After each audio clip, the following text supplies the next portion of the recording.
निवडणूक आयोगाच्या विशेष सखोल पुनरीक्षण अर्थात SIR मोहिमेदरम्यान भाईंदरमधील सुमारे 60 कातकरी आदिवासी कुटुंबांपुढे मतदार यादीतून नाव वगळले जाण्याची शक्यता निर्माण झाली आहे। यामुळे संतप्त कुटुंबियांनी भाईंदर पश्चिम येथील तहसीलदार कार्यालयाबाहेर आंदोलन छेडलं। मतदार यादी अधिक अचूक आणि अद्ययावत करण्यासाठी राज्यभर SIR मोहीम राबविण्यात येत असून बूथ लेवल अधिकारी मतदारांच्या कागदपत्रांची पडताळणी करतात। या प्रक्रियेत 2002 ते 2004 मधील मतदार यादीचा आधार घेतला जातोय।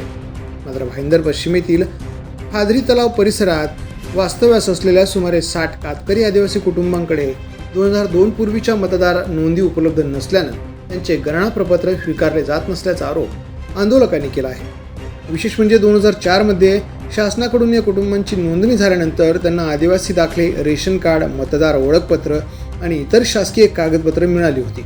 तरी जुन्या नोंदींच्या अभावामुळे त्यांचे मतदानाचे अधिकार धोक्यात आल्याची भावना कुटुंबियांनी व्यक्त केली आहे। या प्रश्नावर तोडगा काढण्याची मागणी करत आंदोलन करण्यात आलं असून या प्रकरणी निवडणूक आयोगाच्या नियमानुसार पुढील कार्यवाहीसाठी वरिष्ठ अधिकाऱ्यांकडून मार्गदर्शन मागवण्यात आल्याची माहिती प्रशासनानं दिली आहे।